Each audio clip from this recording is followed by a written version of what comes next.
It's me, Catherine Endy, the Family Life Coach, and welcome. Today we are talking about how to effectively communicate with young children. So this actually came up over the weekend. My husband and I were talking about how to talk to little kids and how to talk to big kids, and how sometimes you observe that people really talk down to young children, or the opposite end of the spectrum tend to talk to children in a way that almost like they're talking to another adult. And there is kind of a sweet spot in the middle there where you can speak respectfully and kindly and appropriately to a young child, but without seeming like you're talking to your friend or another adult. And similarly, we want to speak to our children in a way that's not pandering to them or talking down to them, right? Because they're a human being. And that's part of what conscious parenting is all about, is remembering and holding in your mind that your child is a fully formed human. They just don't developmentally have the language and the skills that older humans at other stages of development have. So what does this look like? It's really important with young children, especially like under the age of 7, to use really clear and specific language, especially if you're asking them to do something, to get you something, to pick up their room, to put their shoes on, this kind of thing, right? Because basically you want to use language that they're going to understand. At the very most basic level, you want to use language that they're going to understand and words that they know. And of course, they're learning new words from you, but if you can use those new words in a context that they already understand, this helps with language development. And then using as much visual language as possible is so helpful to help kids be able to understand and kind of paint a picture in their mind of what it is you're asking them to do. So kids think in pictures because they don't have as many words yet.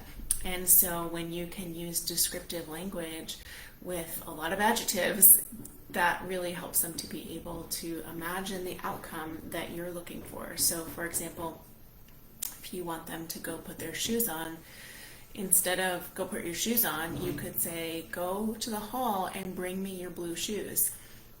And then the next step would be, now sit down and put the shoes on your feet.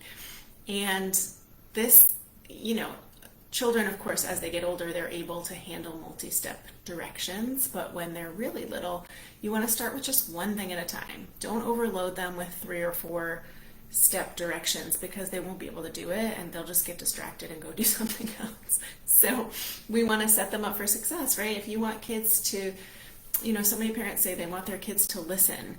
And if we want kids to listen, we need to speak to them in a way that they're able to receive and that they're able to understand and follow through on the things that we're asking them to do.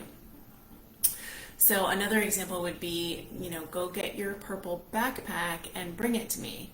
Great, now go get your green water bottle and bring that.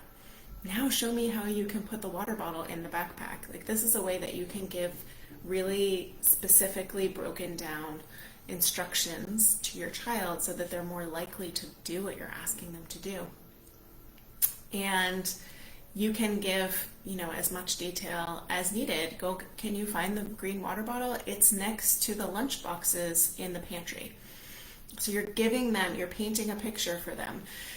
Now, this applies also with when you are asking your child not to do something or to stop doing something, right? I think we talked about this in a previous video, that if your child is running and you want them to stop, it's much easier for them to understand what you're asking if you say, please walk. If you say, stop running, the image in their mind is of running. And then they have to kind of work backwards and imagine what it's like to not be running. And what does that look like? What is it that you're really asking? So as much as possible, using language that is visual and specific and simple for younger children. But you can also speak to them in a way that is respectful and connected and kind. You don't have to talk down to them. You don't have to, you don't have to use like baby words or baby language. I hear a lot of parents use words that are kind of kid words to connect with their child or to communicate with their child, and that's not necessarily necessary. You can use the real words for things. They know what, that's how they learn what things are called. So you don't have to use baby language.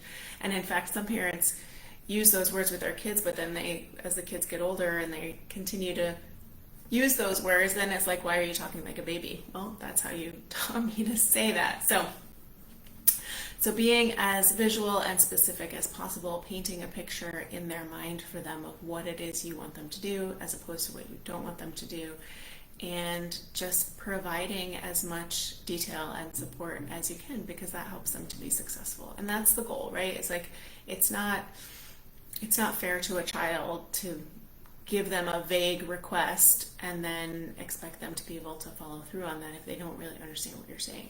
So this is pretty basic, but sometimes we just forget these kinds of things when we're in the midst of daily life. We forget how to effectively talk to people, our little people, I mean. So hope this is helpful. Let me know in the comments below, and let me know how this has worked for you, or maybe an example of how this hasn't worked for you. Maybe you have some good stories of how communication has gone awry with your little one. So hope this is helpful. Have a wonderful week. See you soon.